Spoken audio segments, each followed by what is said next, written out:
nagbigay ang Japan ng tulong sa Pilipinas para sa 5 bagong Coast Guard patrol vessels.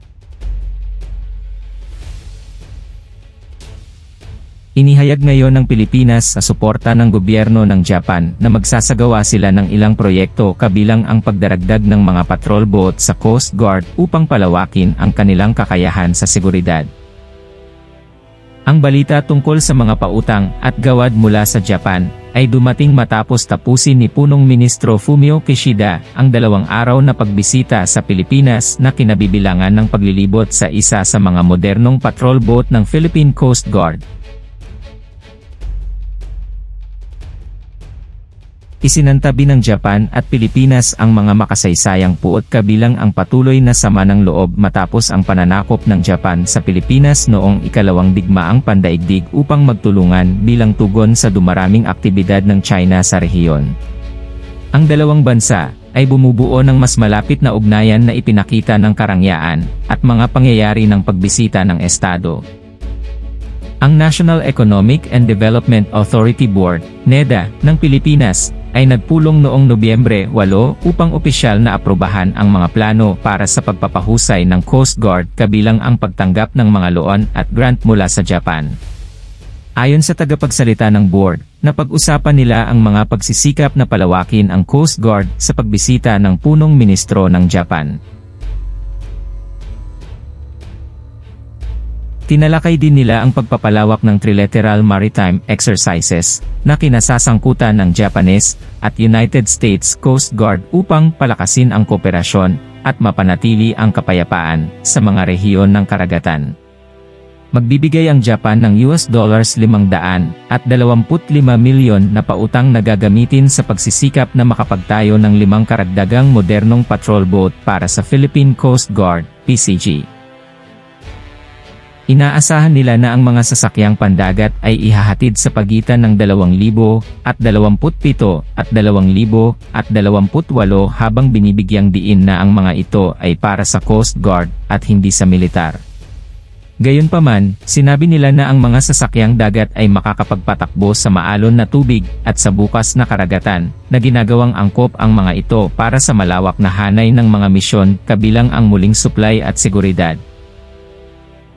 Ayon sa commander ng Coast Guard, ang mga karagdagang barko ay makakatulong sa pagpapalawak ng operasyon ng PCG, kabilang ang pagpapatrolya sa West Philippine Sea, South China Sea, pagsasagawa ng search and rescue mission, at pakikipagtulungan sa humanitarian assistance at disaster response efforts ng gobyerno.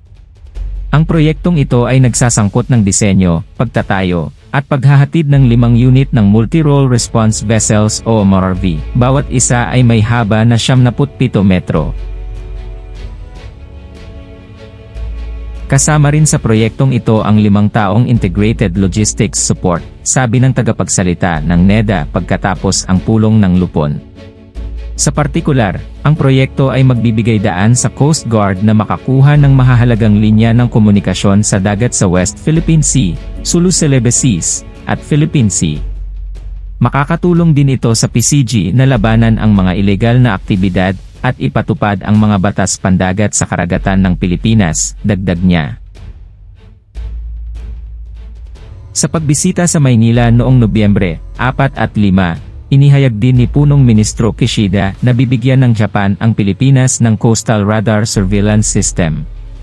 Ang mga bansa ay sumang-ayon sa $1 milyon na gawad upang mapahusay ang mga kakayahan sa coastal radar. Ang Japan noong 2022 ay naglunsad ng mga bagong inisyatiba upang mapataas ang seguridad sa rehiyon ng Indo-Pacific. Ang mga pinakahuling hakbang ay nakikita bilang isang direktang tugon sa kamakailang mga paghaharap ng China sa mga puwersang Pilipino at mga paglusob sa teritoryong karagatan kabilang ang Japan. Iniulat ng media sa Maynila na nagkasundo rin ang punong ministro at Pangulo ng Pilipinas na si Ferdinand Marcos na simulan ang negosasyon para sa isang kasunduan sa pagtatanggol na magpapahintulot sa mga bansa na magtalaga ng mga tropa sa teritoryo ng bawat isa. Nauna nang tumulong ang Japan sa pagpopondo sa modernisasyon ng Philippine Coast Guard, kabilang ang pagpopondo sa pagtatayo ng 2 bagong patrol Noong 2022, gumawa ang Japan ng makabuluhang hakbang sa pagpapatibay ng mga hakbang sa seguridad sa rehiyon ng Indo-Pacific, na tumutugon ng may paninindigan sa tumitinding mga komprontasyon ng China, partikular sa mga puwersang Pilipino, at mga panghihimasok sa teritoryo nito, na kinabibilangan ng mga paglabag sa tubig ng Japan. Binibigyang diin ng proactive na paninindigan na ito ang pangako ng Japan sa katatagan ng rehiyon, at ang kahandaan nitong makipagtulungan sa mga kaalyado tulad ng Pilipinas. Ang umuunlad na tanawin ng seguridad ay nag-udyok sa Japan at Pilipinas na simulan ang mga talakayan sa isang kasunduan sa pagtatanggol, na nagmamarka ng isang mahalagang hakbang patungo sa pagpapahusay ng mga kakayahan sa pagtatanggol sa isa't isa. Ang mga ulat mula sa Maynila ay nagpapahiwatig ng isang pinagkasunduan sa pagitan ng punong ministro ng Hapon at ng Pangulo ng Pilipinas na si Ferdinand Marcos upang simulan ang mga negosasyon para sa naturang kasunduan. Kung maisa sa katuparan, ang kasunduang ito ay magpapadali sa deployment ng mga tropa sa lupa ng isa't isa, na makabuluhang magpapalakas sa mga postura ng depensa ng dalawang bansa at magpapatibay ng mas malalim na estratehikong kooperasyon.